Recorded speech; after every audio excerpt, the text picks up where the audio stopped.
Welcome back, everyone. Thank you so much. Next panel discussion. We are all set for rebuilding cybersecurity norms with new normal. This is the subject. Our moderator for this panel discussion is Mr. Manoj Sarangi, Senior Vice President and Chief Information Security Officer, National Securities Depository Limited. Thank you so much, Mr. Manoj Sarangi, and welcome to the virtual panel discussion. I also invite Mr. Gururaj Rao, CIO, Mahindra Finance, Puneet Kohli, CTO and CIO at Universal Sompo General Insurance. I invite Mr. Manoj K. Srivastava, Chief Information Security Officer at Future Generali India Insurance Company Limited. Mr. Anand Agrawal, CIO and Consultant, Manavi Development and Finance. Thank you so much, all the panelists. Over to you, Mr. Manoj Sarangi. Please moderate this session on rebuilding cybersecurity norms with the new normal. We really need a very strong cybersecurity norms in order to protect our data, in order to protect our organization from those attacks. Thank you so much. Good afternoon, everyone. Welcome to the panel discussion on rebuilding cybersecurity norms with the new normal. So my name is Manoj Sarangi. I'll be moderating this panel. I head security and systems for NSTL Group, and that includes Technology Risk Function. And the businesses with us are the depository, there's a bank, and there's a database management limited. I'll just go over my co-panelists and let them introduce themselves. I'll start with Mr. Gururaj Rao. Guru, over to you for your introduction. Thank you, Manoj. Good afternoon, everyone, and it's thanks for inviting me onto this panel. It's an honor to share my views and my experiences in this subject. I represent Mahindra Finance. It's one of the largest NBFCs in the country. We have been in this business for the last 25 years, and we are predominantly into the rural and semi-urban customer segments. From a size perspective, we are about 80,000 crores of assets across the country, and with a couple of subsidiaries abroad. We also are present through about 1,500 plus branches and 34,000 employees overall.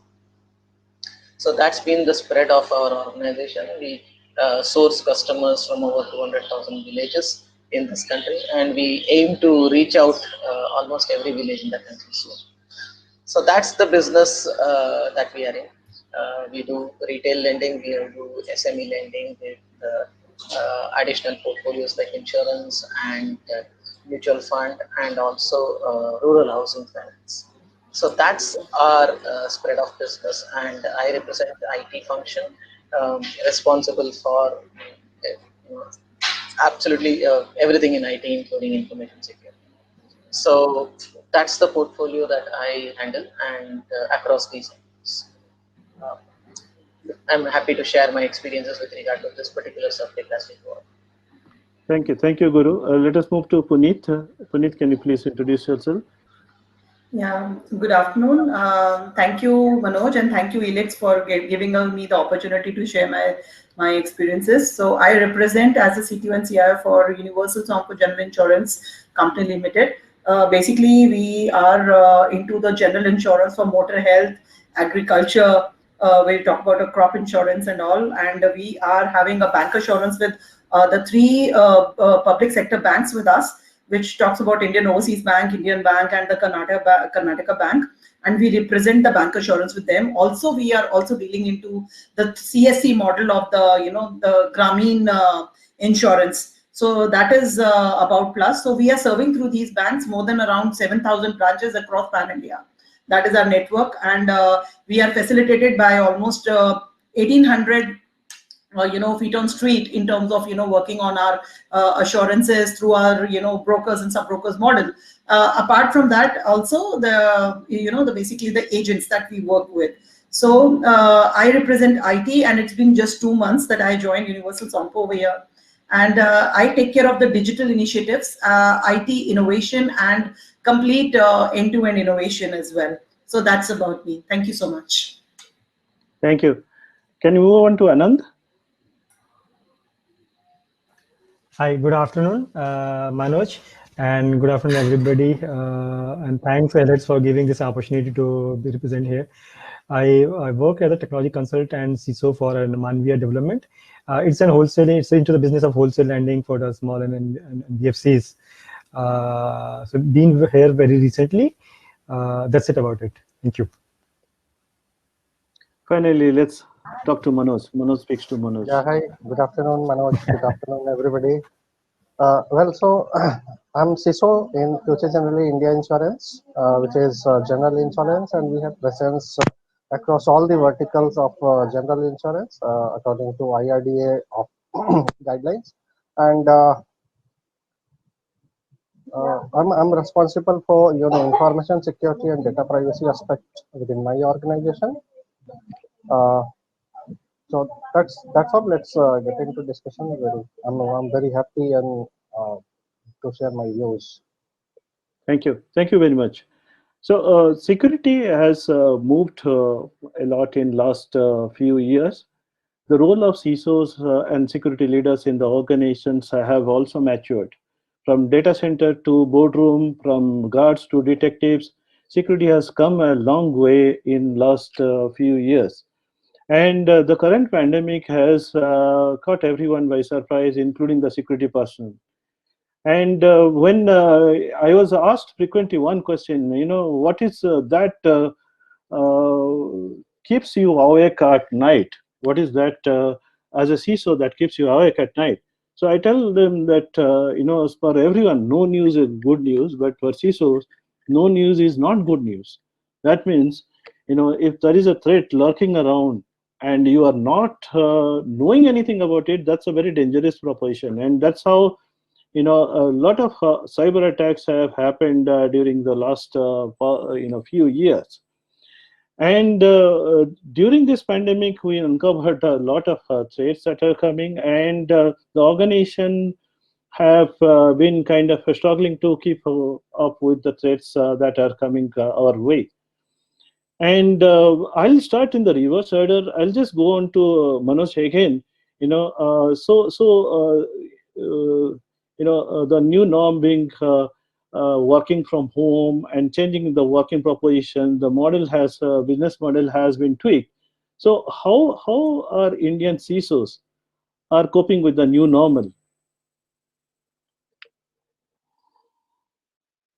You're on mute. I'm sorry. So work from home, new normal, digitization. These are hot potatoes nowadays. But the concept of work from home is not new.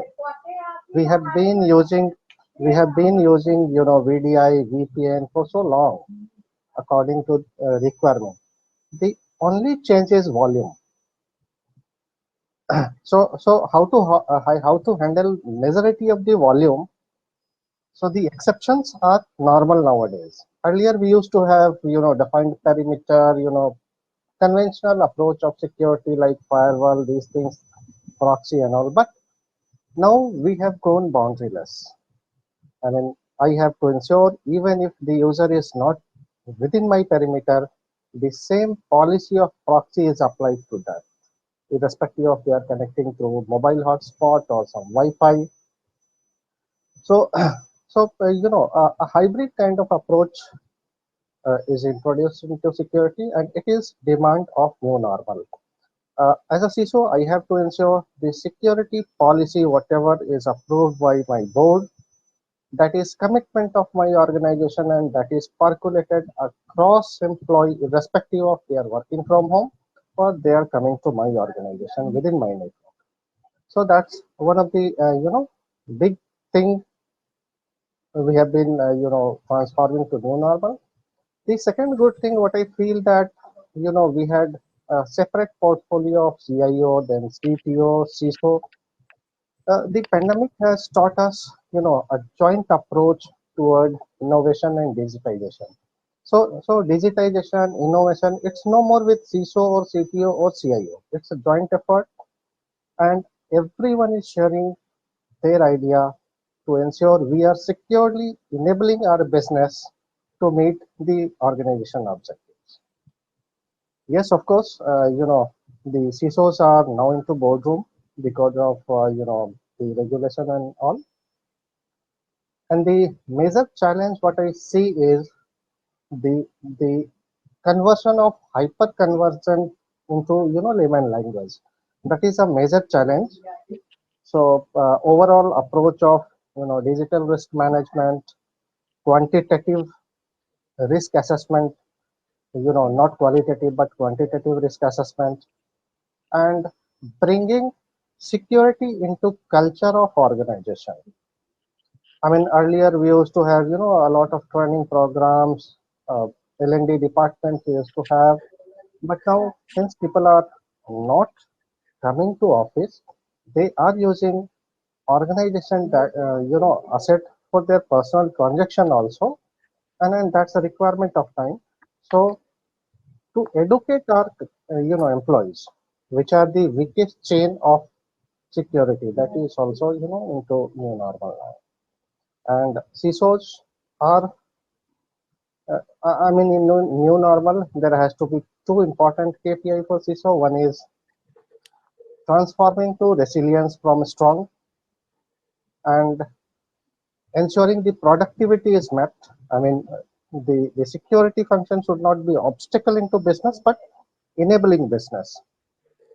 And I'll give you a small example, like if according to guidelines, if we go for VAPT SaaS test before going live, if there is something which has to be addressed, that should not be so stupid. Suppose I already have WAF for the application and I have to fix maybe SQL injection in the application, which is going to take 10 days time. That should be taken into consideration, and that's how CISO should be functioning as within resilient framework to ensure productivity. And I always believe in 3 golden rule of security, and that is nothing but I were not safe, I am not safe, and I will not safe. Which means be ready for worst. At any moment of time, I may, face some data breach or something like that. How can I minimize the impact and recovery time? That should also be, a KPI for CISOs in new normal. Okay, good, thank you. So let me give a slightly twist. Financial industry in India is especially conservative, and we consider work from home, and although it was present earlier as well, but Indian finance industry was still conservative and critical functions were still run on site. So how do you think, this next question is to Anand. How do you think the security and the risk function is coping with the new normal of getting these critical functions, being done from remote? And what exactly are the precautions that are being taken while these functions are being managed from remote?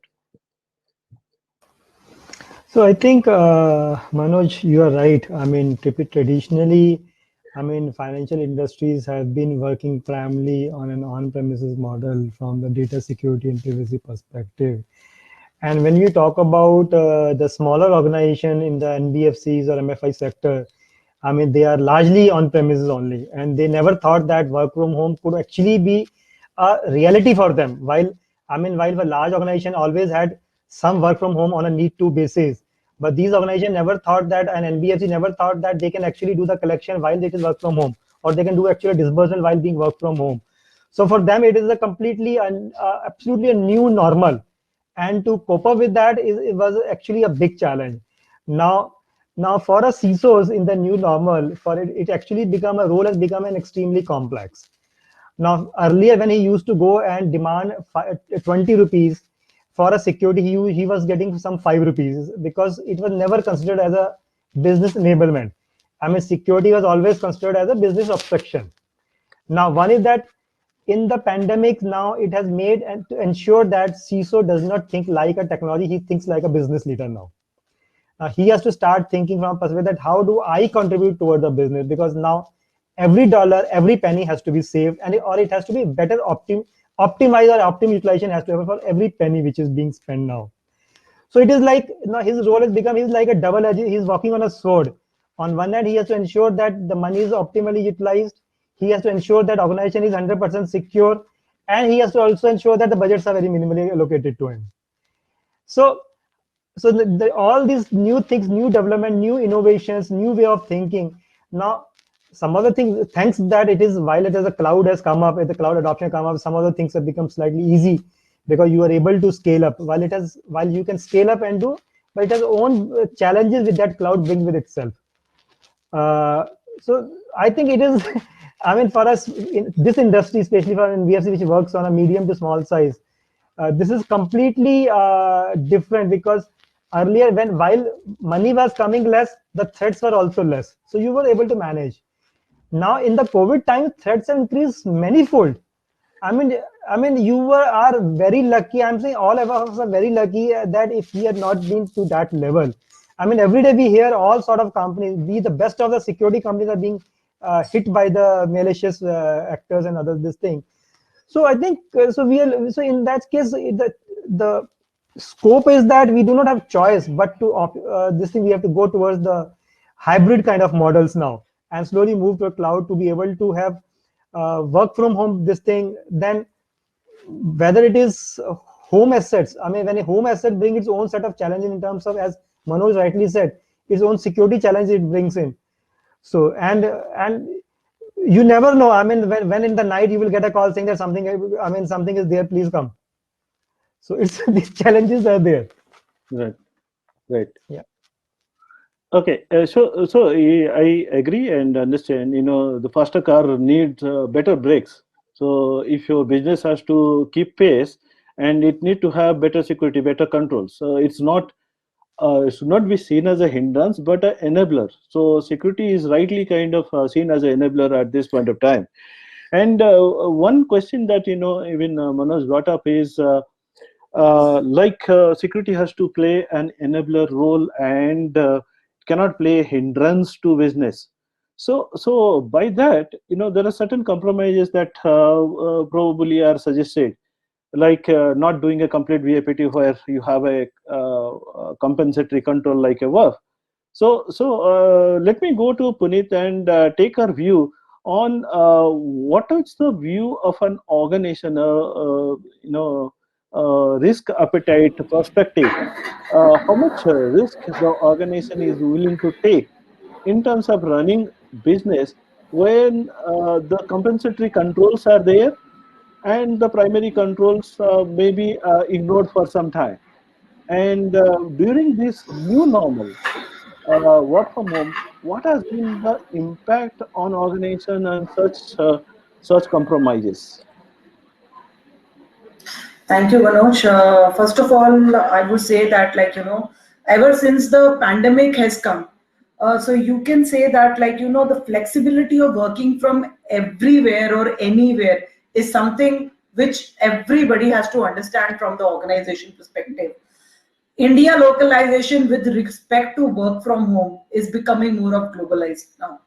Especially, I agree fully with Anand that, we never thought that NBFCs or probably the, people where there was a little culture of coming from work from home definitely was the need of the hour. But in terms of giving overnight, 23rd, when March, it was a full lockdown.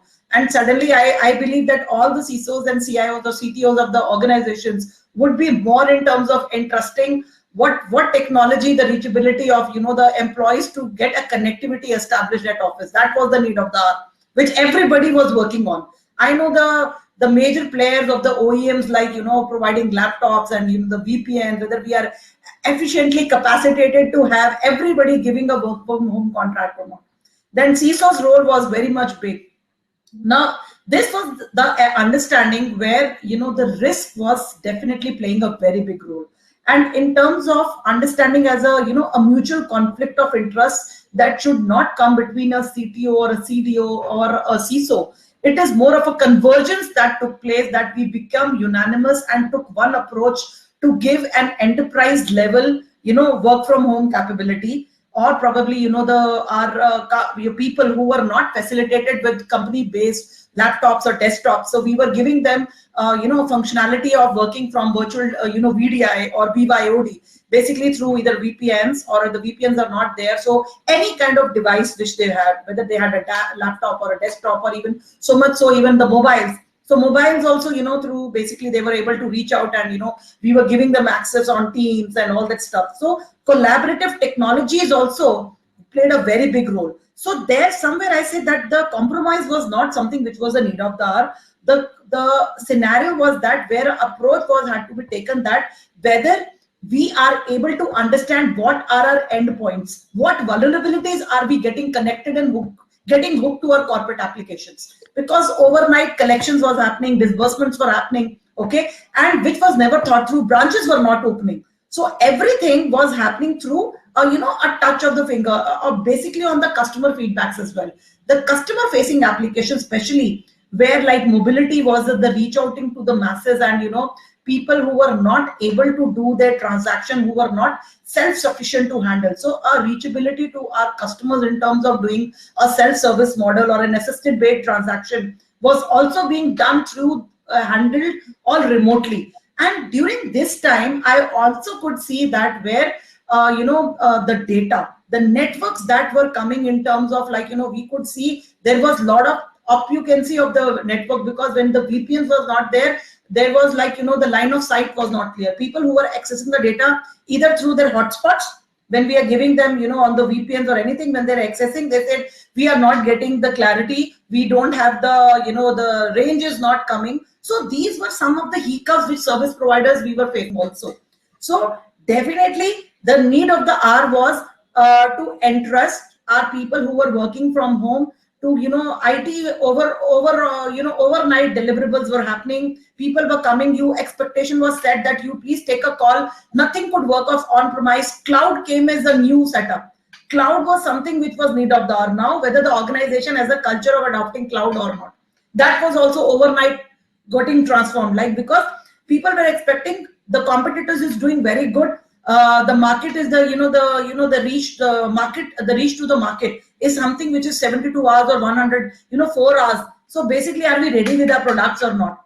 So innovation, which was only talked about, or security, which was only talked about, that becomes, which was only a talk of the boardroom, which really got executed. Then something called zero trust, something like a CASB network. Are we really well capacitated to handle all that things? So there are some frameworks where we say that we wanted to give business as first priority, but CISOs played a very good role in terms of understanding that we are not getting compromised on these risks. Wherever maybe a minimal risk, where they could take a call that some alternate mechanism, maybe not the regulatory point of view, but alternate controls are there in place. So that everybody worked round the clock 360 degree. So risks was not compromised. Data privacy, everything was taken care of, so that regulatorily our point of view or any other point of view, we don't get challenged. So this, I think, so everybody was evolving. It's not that the best of the companies like Twitter's also got hacked during this time. So we cannot say that everybody is in a, and awareness is something where, you have to set up our boundaries. So that also happened during these stages. So it's really taught us a lot, and we are still getting evolved and involved, what we can say. Okay, good. Thank you. So let me, I think that's a very good point, that we are constantly evolving, and this is something that you learn every day. It's a field that you learn every day, and there is certain infrastructure and security preparedness that we had foreseen before the pandemic, and then when we moved along the pandemic, we learned and readjusted ourselves. It's like you throwing a frisbee at a dog, and the dog adjusts according to the wind and catches the frisbee. So that's how we caught up with the changes. So my question to Guru is, what are the major adjustments that are done post the pandemic to cope up with the new working normal? That's really a very important point. As Manoj Srivastava first said that work from home used to be there, but the scale has changed completely. Right? If we had a VPN which could allow, say, X number of people concurrently to use. Suddenly you have to have 5x or 10x the capacity to do that stuff. So that was one simple thing, increasing capacity. Secondly, if you had only a few systems facing the internet, you suddenly had many more systems being people asking for, putting them, into the DMZ and, start giving them access in a different way and all that stuff. So you had to gear up the applications for this. The third one, which continued for a longer period, has been the integrations across the boundaries. So there are, you're no longer a silo, right? I mean, an enterprise doesn't work alone. It works with so many integrations with external parties. So all those had to undergo, frequent changes, check whether they are secure enough and what is the access that's happening, etc. The fourth one, of course, as the threats evolved, as the vectors came, kept on changing, the network threat analysis had to change. You needed to bring in better controls over that. More and more usage of the cloud meant that, as Puneet was talking about CASB, so CASB also became more important. Same way, when we talk about the usage of BYOD, not only do I need to look at say a virtual desktop environment, but also need to look at what is the data access, review them, look at what can be provided or not provided to the user, and yet continue the business. So it involves a lot of work, right from review from the user level, network level, to all the all the levels of security. It also is a big lesson in communication. Okay, like you mentioned, Manoj Sarangi, in your opening remarks with regard to from evolving from security to much higher levels. Yeah, today it is like the security advisor to the nation, or a police commissioner of a city. They don't come and say, oh, there are 50,000 people roaming around with weapons. There are these many criminals who are yet to be captured and all that stuff. But they do communicate a sense of security or a sense of threat if there is anything. Okay, so that has become the role of the CISO now. Okay, the board directors in the last, at least all the meetings that I've seen, even in this pandemic when we have had, directors have always asked about information security posture. They have shown interest in getting into the details. Okay, not only my organization. I mean, I remember a few months ago, I was talking with the director of a very large bank. That person said, oh, our CISO briefed us on, all the things that are happening. And if I just list out everything, then I'll shut down the bank. I will not be able to carry out anything. But that is where the judgment comes in, where the CISO has to play a strong role and the board of directors have to play a role with regard to deciding what is the risk position of the organization. What are the risks we understand we will be able to face, and we will be able to defend ourselves? What are the risks which we will perhaps not be able to mitigate, and what are the unknown unknowns? So there are so that is the stance that every organization has to take, and we have to communicate it to all the stakeholders.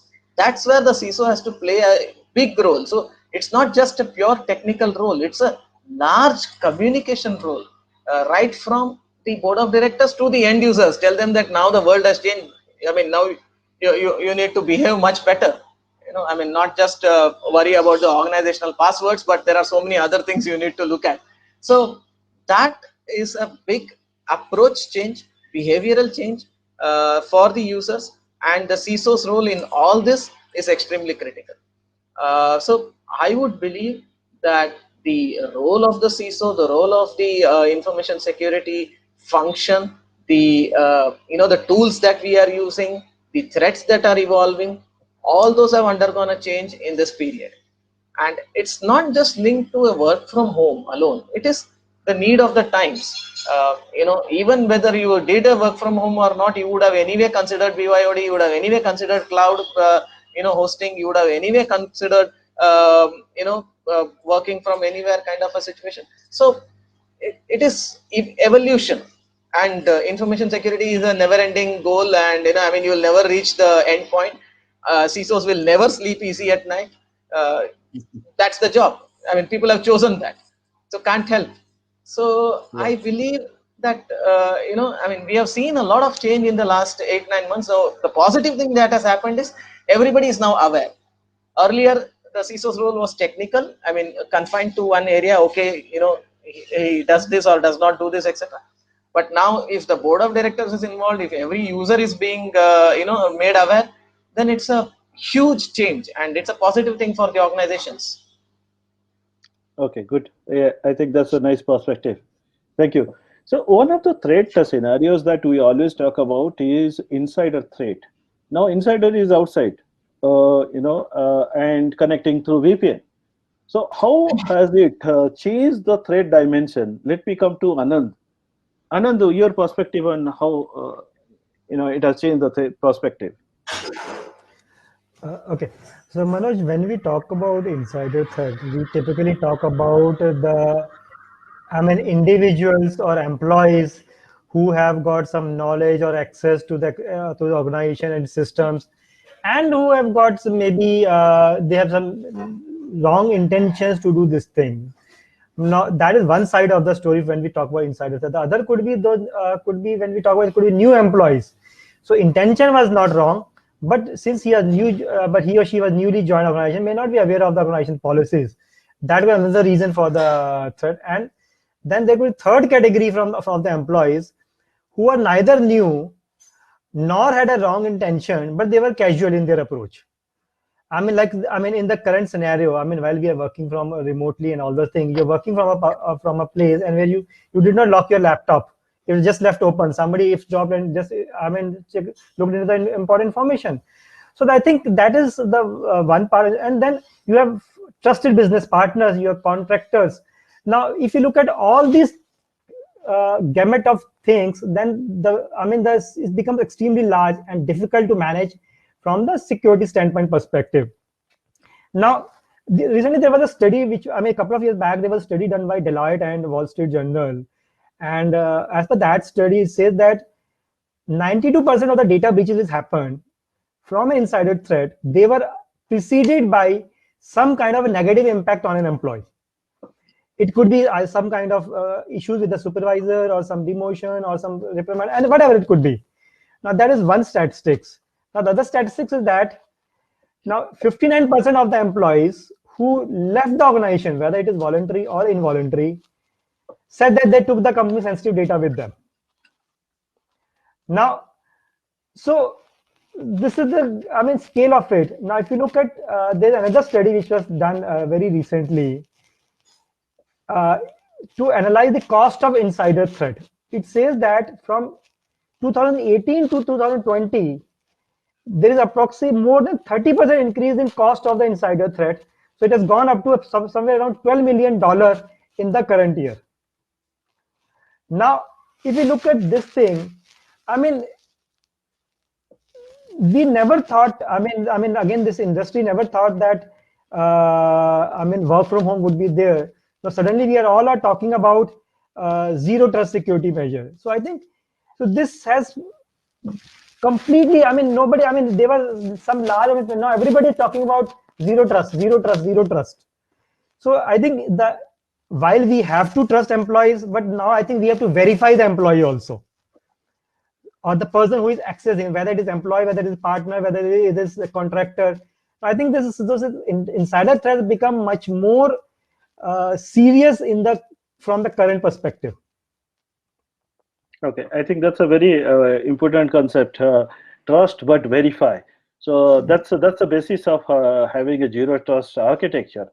And I think if you look at the Verizon data breach report for 2020, it says 57% of the database breaches happened due to insiders. So insiders form a very large part of the data breach in the whole chain. And as you have rightly said, it could be accidental, it could be deliberate, or it could be just plain ignorance.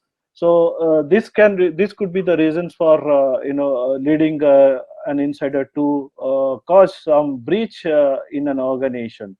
So let me come to Manoj back again. What are the measures, or what are the countermeasures rather you would suggest or you have put in your organization to deal with insider threats? Yeah, well, so how I personally treat is, irrespective of it is intentionally or intentionally, data breach is data breach, and the impact will be very same irrespective of it was deliberately or not intentionally. So I apply, theory of elimination, nothing but a layered approach. I have, DLP. I have by default least access privilege. I don't allow anybody to admin account. For privileged users, I have PIM or PAM solution. USB devices are blocked. So this also is, very, very, joking. We pay to OEM for USB drive, then we again pay to some of the OEM to block it. Then, the other security control. So, I mean, it's a mixture of technical and operational control. Definitely, there are plans to have, UBA kind of solution for to handle intentional internal threats.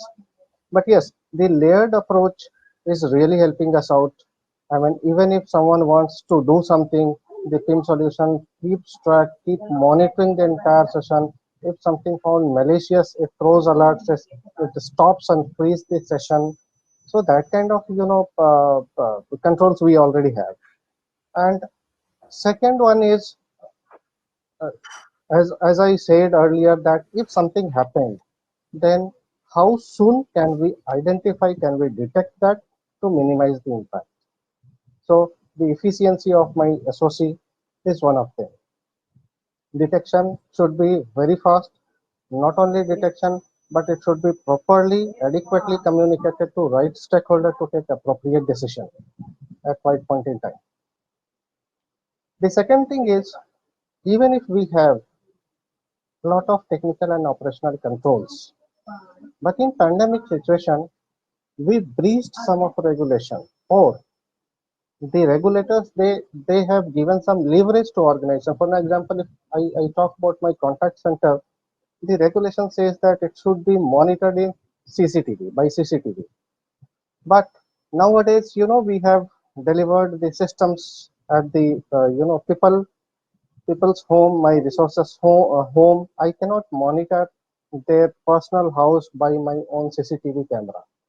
So one thing is very important, that while hiring, the function of HR is becoming very important. How ethical my employees are, verification, tracking their background. That also is a very, very different part of. I don't think so that is a purview of CISO, but from organization point of view, the ethical practice and empowering employee, educating employee is also very important.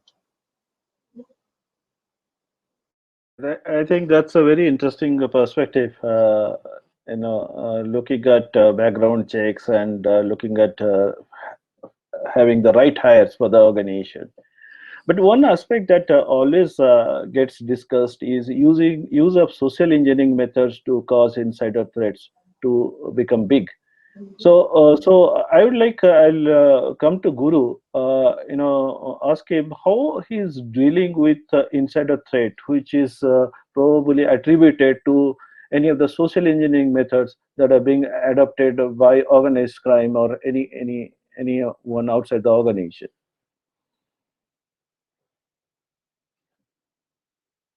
Uh, you're on mute. So, yeah, I believe that one of the first principles with regard to security planning is with regard to putting yourself in the shoes of the attacker. Okay, to check what exactly would be the kind of social engineering efforts that would be made, I should say, to to breach the controls. So once you do similar exercises very frequently, okay, plus you have a least access principle, you will be able to reduce the chances of a social engineering based attack by through the insider route. Okay. Also, of course, the tools that Manoj Srivastava mentioned, like the DLP and the PIM-PAM, etc., they are very effective in managing the utilization of these access and rights by the insiders. And if that itself is managed, then the social engineering threat reduces significantly. However, yes, a lot of education has to go into managing these users, because see, social engineering plays on the human weaknesses. Okay, after all, if people are going to share their details or information in particular manner in across various channels or various forums, then you can't help it much. So people need to be aware of what are they sharing, where are they sharing, with whom are they sharing, and that is education, that is awareness, which has to come in. If people blindly are sharing their say identity documents or or their age proofs or anything else everywhere, just uploading it somewhere or sharing it with some vendors or something like that, then you can't help it. That's poor behavior, and behavior of people outside the organization also hurts the organization, because that's the same thing that they are going to do. I mean, if they have used a similar set of passwords somewhere outside the organization, you can expect them to use the same thing within the organization as well, right? If somebody has put a particular methodology of a password on say some weaker sites, and that gets compromised, obviously somebody can easily guess what's happening within the organization as well. That is where these tools would help, these practices would help, and we need to ensure that even if there are compromises, the damages are minimal. So I don't think there's any final solution for human weakness. I mean, human weakness is a human weakness. You just can make them aware. You can threaten people. You can discipline people. You can audit people's work. But finally, a human weakness is a human weakness. I think that's a fair point, and technology to complement education may solve part of the problem. Still, the problem of insider threat remains. Let me come to Puneet back again. This is for a weakness in the system.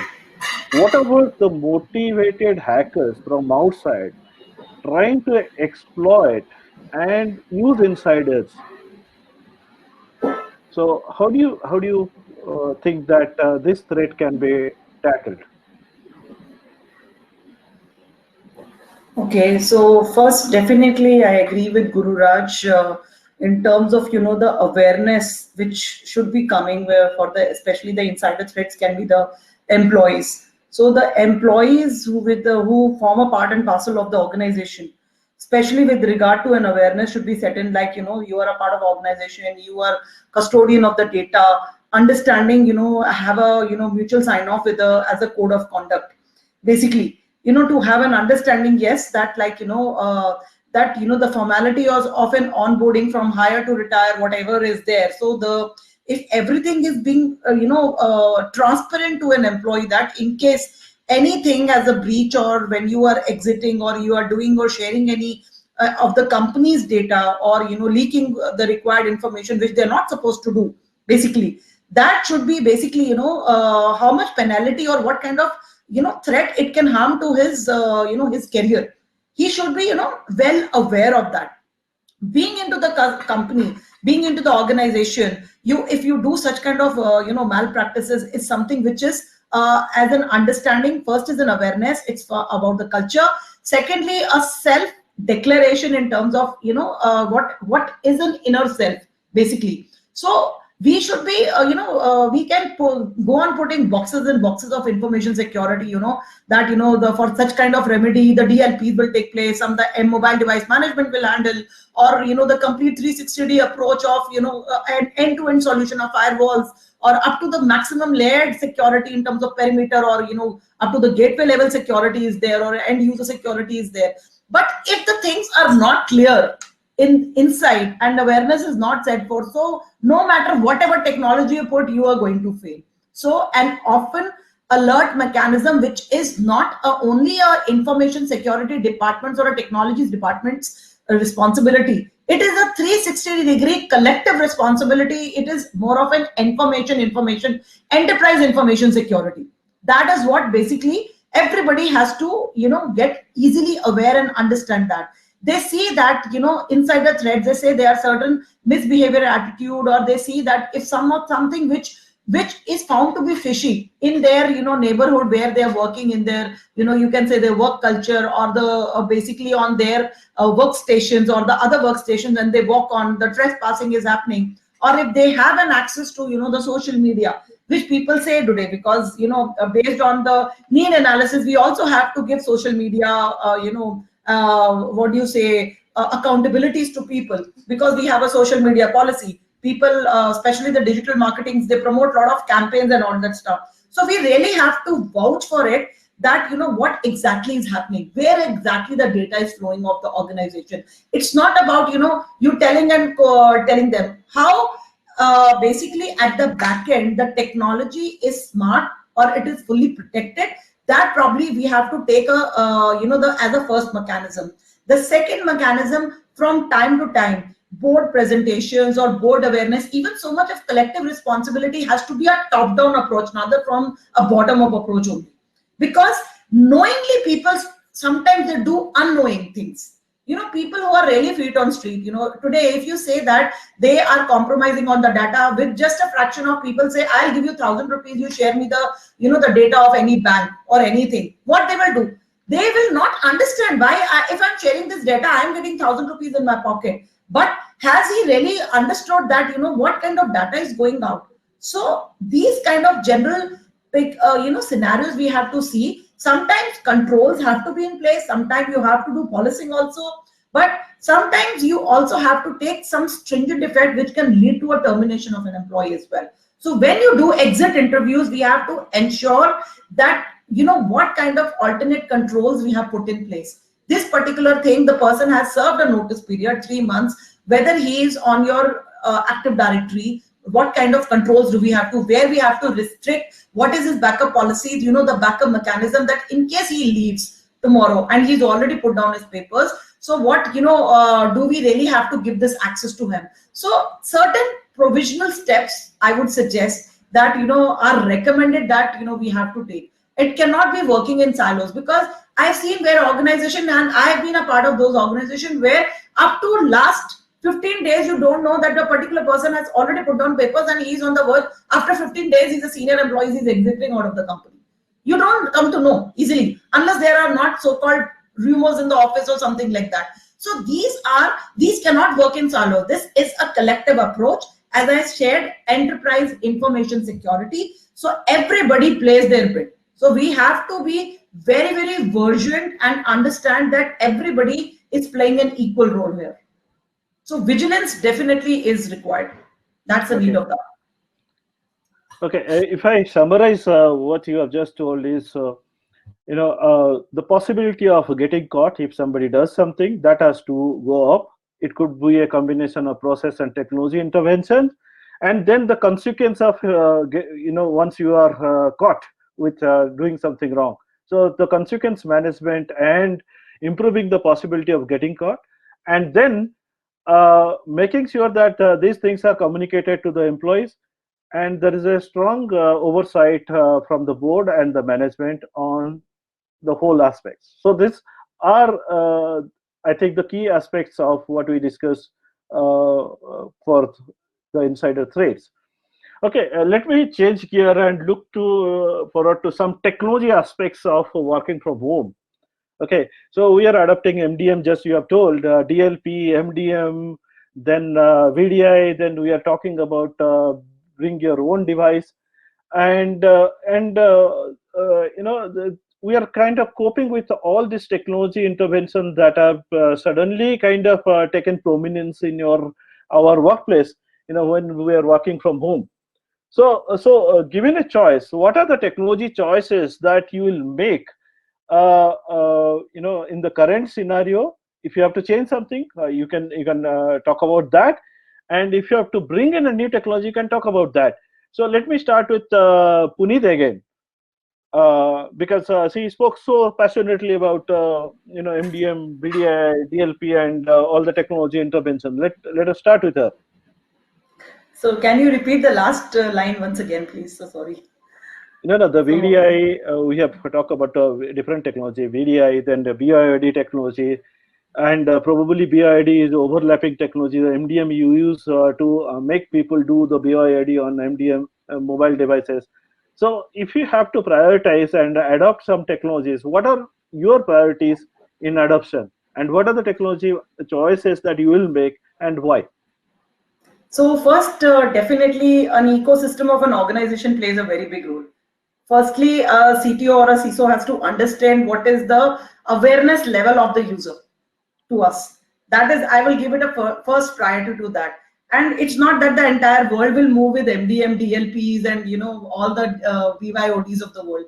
It's one is running the business where the business should not be compromised, and second approach is along with business first and security first. So that is so the technologies definitely. If I say that I will adapt MDM because I am giving all the mobility. My entire work will be on mobility. It will be so. I definitely need to have an MDM in place.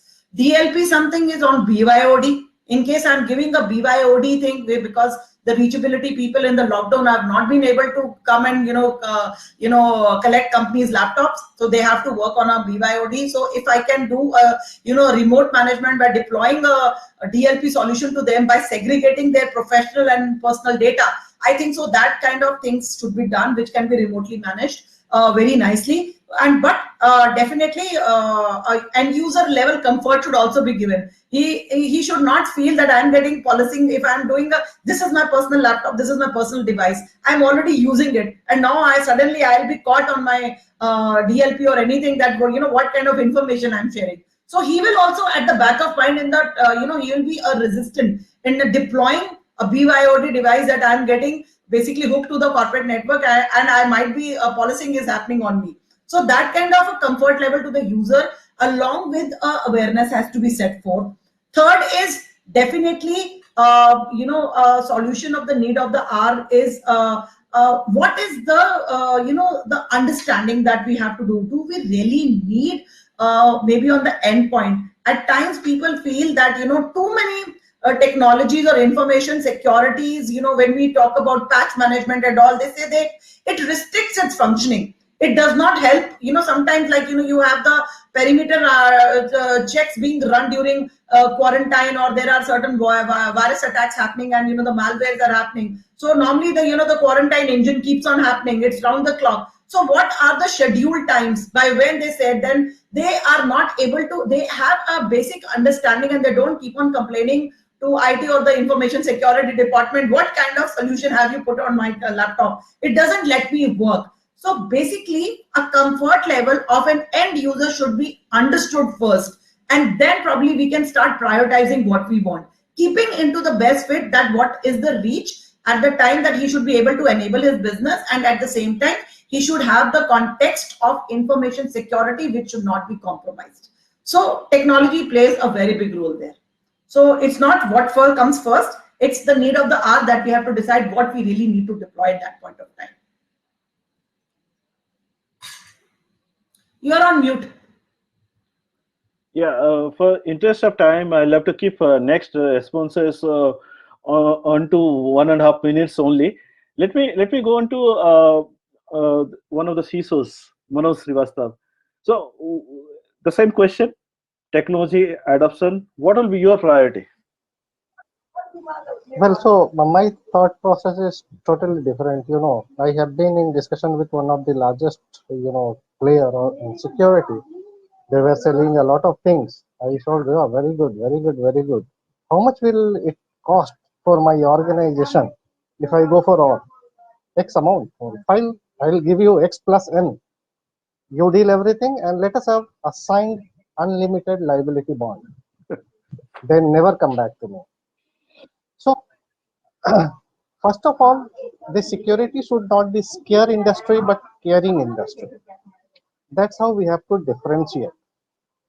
And second thing, in the coming era, there are two important things. One is identity and one is security of device. So privacy and security will have two different pillars in coming days. So we have to take care of identity appropriately, which is nothing but digital identity.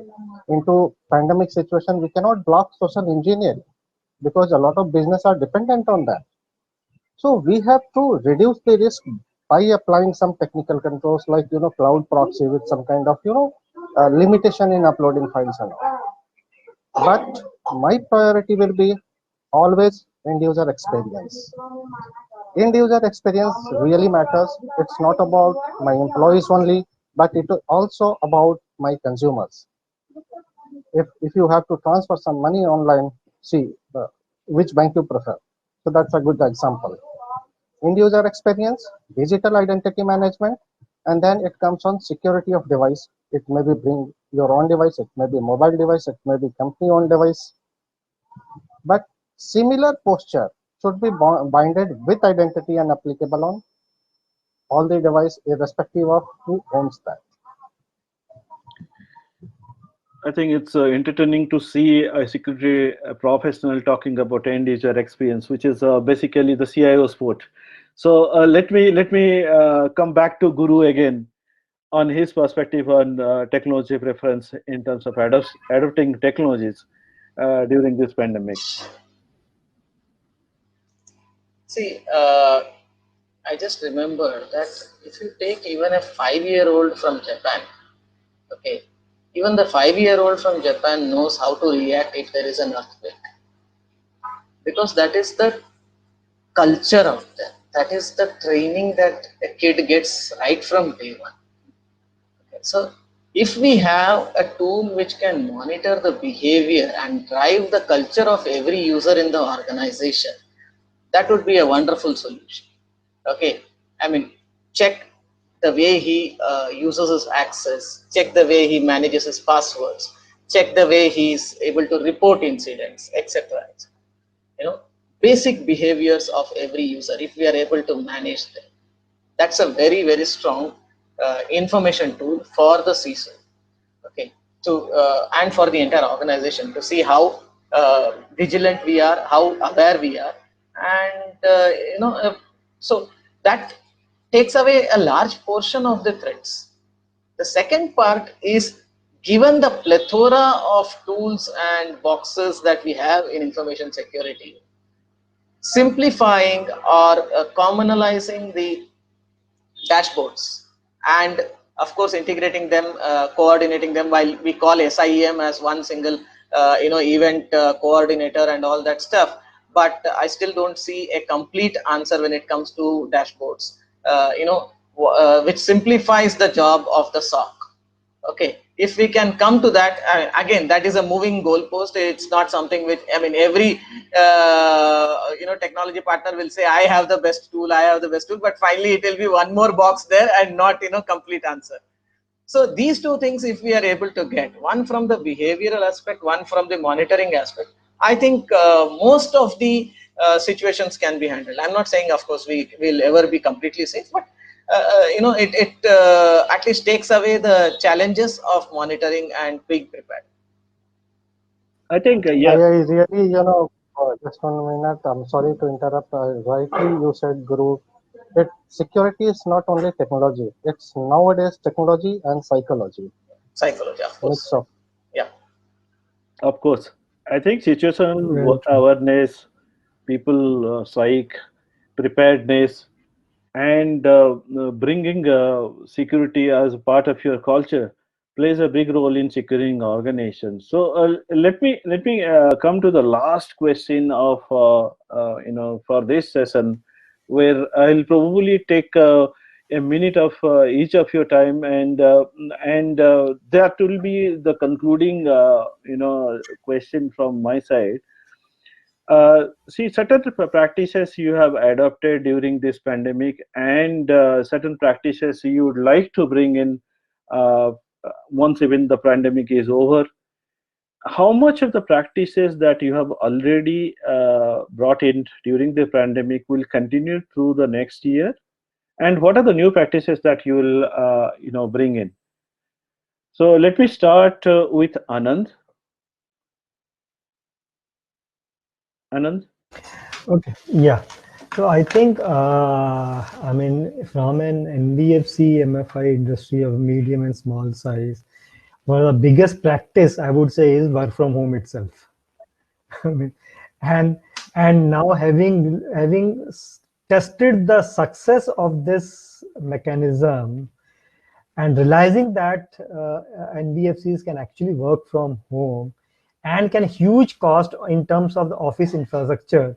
This is one thing which is going to stay. Now, to this, we will add on to a lot of other features in terms of security things will get added. Now, a lot of mobile devices things will get added, and mobile app will get added into this thing. And so this is what basically fundamentally, I think the way this entire industry has gone ahead, the digitalization. I mean, nobody could, I mean, the MFI industry work typically 80% or to 90% collection happens through the cash only. I mean, but again, it is not that it is a complete culture change. I mean, the first big culture change happened when the government announced demonetization. That is when the disbursement started happening online. Till then, disbursement was also happening offline only. Now, this is the second biggest change which has been forced by the nature that we have to start looking into the digital mechanism of this thing.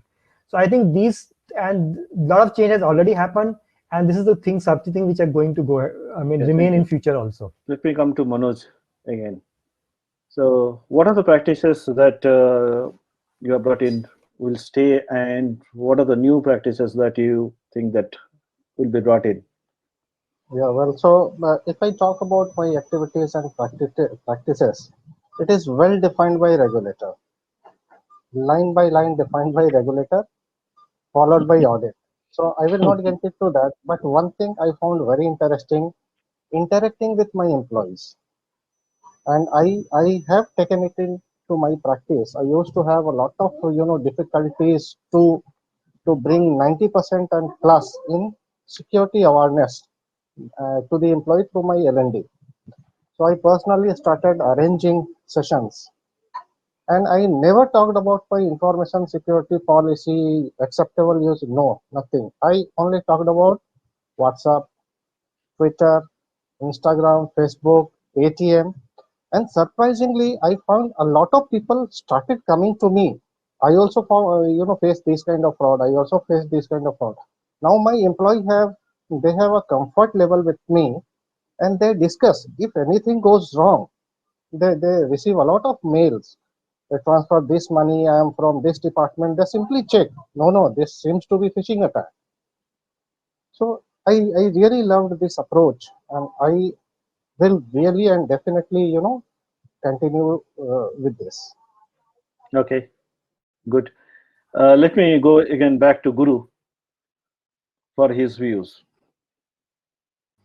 Well, I do not look at the pandemic as a change from normal and then going back to normal. I don't see that. I see that, okay, there was a period where we worked in a particular way, organizations were working in a particular way. Now this is the next way of working. When this pandemic is over, we will go to the third part. Okay, it will not be going back to one. Okay, 1, 2, it could be 3, 4, etc., etc. So I do not see this as a reverting to something back. I mean, we have not stopped to say, for example, branches from working. Okay, we have not stopped people from coming into offices completely. It still continues. Okay, work from home continues. Earlier there was work from home. Now the percentages have changed completely. But security wise, I mean, you've gone into a different era. Now you'll, in the third phase, after the pandemic is over, you'll go into another era.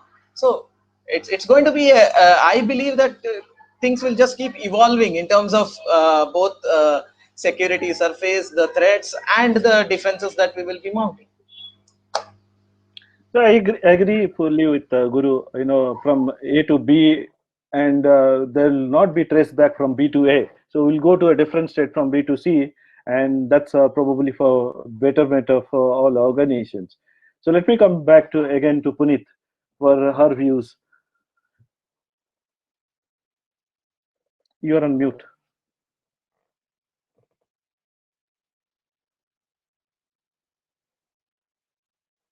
So sorry, I said again, it is an evolving journey. So maybe the experience of the past, we are just getting geared up from this and from A to B, B to C. So every journey will define us that how we have to evolve, basically. So we cannot define any pre-set standards. The way we cannot define our customer historical patterns and all that stuff, because in case like, people say that you're taking pandemic or the new changes have brought about threat, we cannot say anything because we are also evolving. This has not been in the past, so this is our present era. And how we are geared up for the future, we don't know what is going to come in tomorrow. So as we are gearing up for the new normal also. Every way it's a new ecosystem, you can say. So what would be the new people talking about, web personalization 5.0, or you can talking about web 4.0. It would be an in-person kind of a personalization web where, people will be giving, it will be all be replaced by personalized touch. All these things are being talked about as a hype. But how are we going to get geared up? I think so when it will come, adaptation will also come. With every new adaptation, new technologies will also come, and we will get evolved for that also. And information technology will be embedded into it. So it is something, not we can say it's a technology, it is a discipline which we need to adopt. It's a discipline where we have to adopt on a daily basis, every time basis, we have to get geared up for it. I think that's a very good point to close this conversation. So we adapt to different changes in environment, and pandemic probably was one of the harshest and paradigm change from the way that we have been working since very, very long time. People had prepared for disasters, people had prepared for calamities, and nobody has prepared enough for this kind of pandemic, which has affected one and all. And I would like to thank all my co-panelists for very interesting and thought-provoking discussions. And I'll like to close this conversation with this conclusion that this pandemic, we have learned a lot. We have a long way to go. Even if the pandemic is over, the learnings will be carried forward and will evolve with time to make this a better world from a security perspective, from a risk perspective. Thank you very much. Thank you. Thank you, everybody. Thank you. Thanks everyone. Yeah. Thank you so much, Mr. Sarangi, Senior Vice President and Chief Information Security Officer, National Securities Depository Limited. Thank you so much for moderating this session, sir. And you really navigated it very well. Thank Mr. Gururaj Rao, CIO Mahindra Finance, Puneet Kaur Kohli, CTO and CIO Universal Sompo General Insurance, Mr. Manoj K. Srivastava, CISO and at Future Generali India Insurance Company Limited, and Mr. Anand Agrawal, CISO and Consultant, Manaviya Development Finance, for sharing your views in this panel discussion. We are really thankful to all the speakers. It is because of you we are able to organize successful conferences. And thank you so much for taking time out from your busy schedule and participating in this panel discussion again and sharing your expertise and opinion. We will again meet for our next panel discussion, which is on forward-looking cybersecurity and the organization after the break. I request everyone, meanwhile, in the break time, please visit the virtual expo and please interact with the organizations which are there exhibiting their products and technologies. Thank you so much.